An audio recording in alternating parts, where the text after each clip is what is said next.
So we're going to pick up where we left off with factors that affect life in the ocean. We're going to go through some more abiotic factors, and then we'll move into the biotic factors.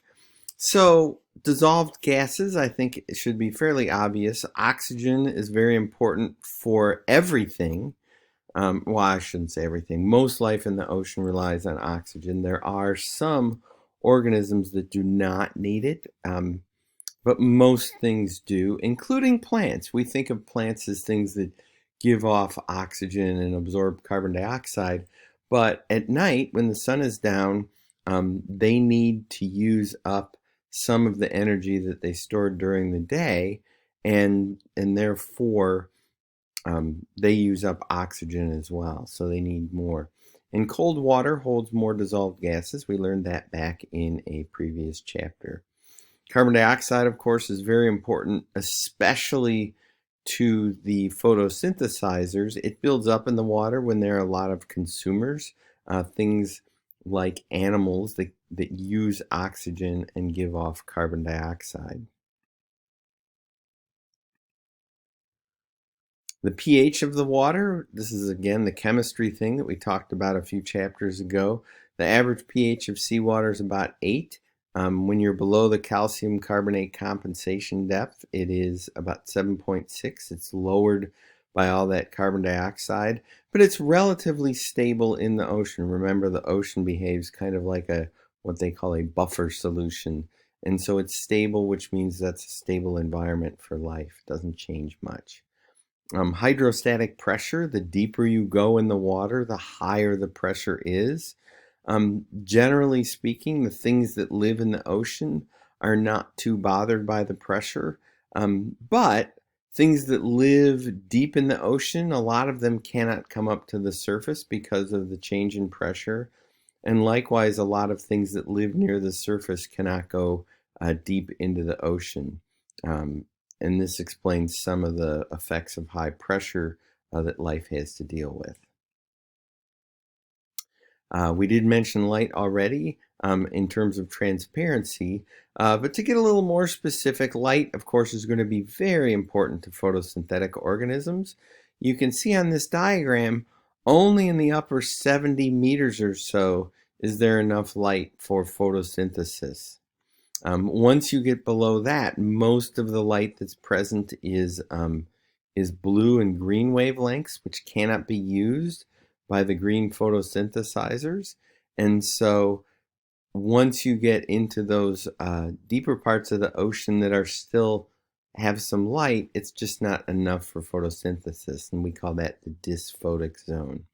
And then when you get deep enough, below about 600 meters or 2,000 feet, you are in an area that has no light at all, and so that is the deep, dark part of the ocean, and that's actually most of the ocean. Now, some important biotic factors, and this is the one that we'll probably spend the most time on, will be diffusion and osmosis. This is the tendency of the concentration of a substance to even out. So it's diffusion that allows oxygen to go from water into an organism, that allows nutrients to go from the water into an organism. And diffusion moves things from high concentration to low concentration. And when it occurs across a semi-permeable membrane, we call it osmosis. And you'll notice in this case, osmosis, only water diffuses through the semi-permeable membrane. Now this means that the membrane is a barrier between the cell and its surrounding environment. But water can move through that membrane. Well, what does that mean? Well, what it means is as long as the concentration of water inside and outside the cell is the same, the water doesn't move. But for most organisms, that is not the case. And so what we see is what's depicted on these drawings here on the slide. If you have equal concentrations of water and dissolved substances inside and outside the cell, nothing happens. That's the left-hand drawing. In the middle, the concentration of water inside the cell is greater than the concentration of water outside the cell. This is what happens if you drink seawater. Seawater has a lot of salt in it. Your cells don't. And so the concentration of salt in your cells is lower than the concentration of salt outside the cells. But that means the concentration of water is exactly the reverse. And so because the concentration of water inside your cells is high, if you drink salt water, the water inside your cells will tend to move out of your cells and you will dehydrate. And this is the case for a lot of organisms in the ocean. And so they have to come up with adaptations that allow them to get water back into the cell. And then the reverse can also be true, and that can cause problems for life as well. So when a living organism moves from one environment to another, they can have problems. This is why sharks don't swim up the Mississippi River and into the Illinois River, because they're adapted to an environment that has a lot of salt in it. And if they swim into a freshwater environment, it causes problems for their cells. Now, this slide kind of goes over some of the adaptations, and I would just suggest that you read in the textbook so you can get a little bit more details on that. But the key takeaway of all this is that organisms are adapted to the salinity of the water in which they exist. And that's why you can't put saltwater fish in a freshwater fish tank or freshwater fish in a saltwater fish tank. They will die. They can't deal with that difference. Now, how does your cell get nutrients in it if only water can pass through the membrane? Well, there's a process called active transport. And so this is what organisms use to get what they need into or out of their cells. And the key thing to know about active transport is that it takes energy to do this. So it doesn't happen on its own. Osmosis happens if you don't do anything. The concentrations are going to even out. That's osmosis and diffusion.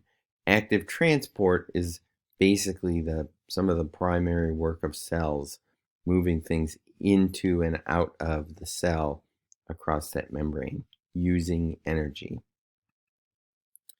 So because of that, the surface to volume ratio is very, very important. The greater the surface area, the easier it is to move things in and out of that cell. Smaller cells are much more efficient in that. If you have a really large cell, generally speaking, they have a smaller surface area compared to the volume inside the cell. And so that means that getting the right materials into and out of the cell can be difficult. And this means that there's a limit to how big most cells can be. And if they get to be larger than that limit, generally speaking, they will divide and you'll have two cells instead of one because they have to maintain that ratio. A few more factors, gravity and buoyancy. So this has to do with how things that live in the ocean stay at the level that they want to stay. If you're too dense, you're going to sink. If you're too buoyant, you're going to rise.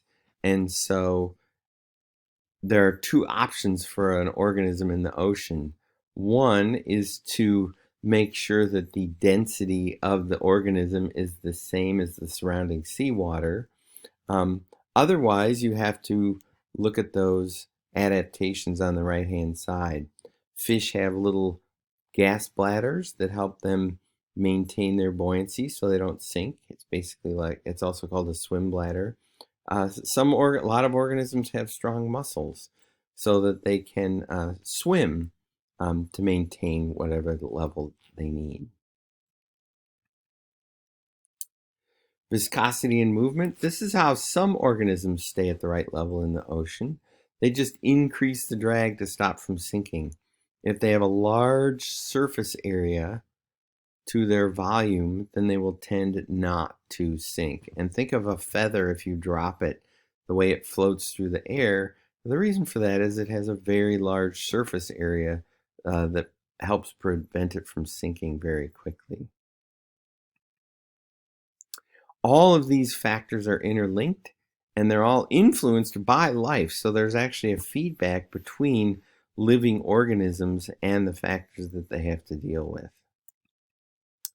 So we can think about how the environment is classified if we consider some of these factors and think about where do things live. We already talked about the classification of environment by light. The photic zone is the area where there's plenty of light. And the aphotic zone is where there is no light. And within the photic zone, we have the euphotic zone, which is where there is enough life for photosynthesis. The environment in the ocean is also classified by location. So the open water organisms are considered pelagic. If they're near the shore, they're called neritic. And the things that live out in the deeper water are called oceanic. And neritic is kind of easy to remember because it's near the shore. Benthic are the things that live on the bottom. And this includes everything from the stuff that live in the tidal zone, which is littoral, to the things that live near the ocean but above the tidal range, basically out of the water, to the things that live below the tidal range, and those are called sublittoral. And then the bathal, abyssal, and hadal live at deeper and deeper levels on the ocean floor.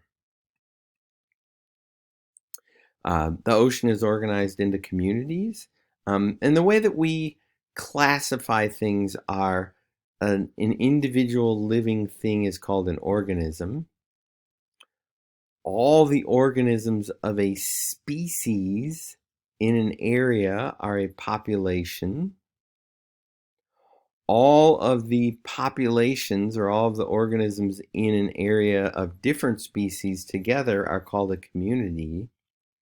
And when we add their physical environment into that, it's called the ecosystem.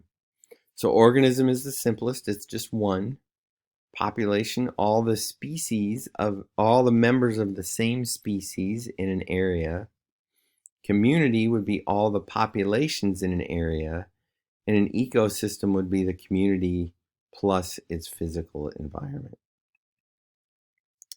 The organism's place is called its habitat or niche. The habitat is its physical location within the ecosystem or the community. And then the niche is what the organism does. So different organisms could live in the same habitat, but they do different things, and so they would have different niches within that community. And all of those physical and biological factors together then get combined with things like crowding and predation and other things to make up the complex system in which an organism lives. There is competition between species and within a species. They compete within a species for food and for mates, and between species, often again for food and for space. When niches overlap, there's more competition, and that results in survival and reproduction of the most successful. And we will talk about that more next week when we talk about evolution and natural selection. We could think a little bit about how organisms are distributed. Three general groupings here. The most common of these is the clustered.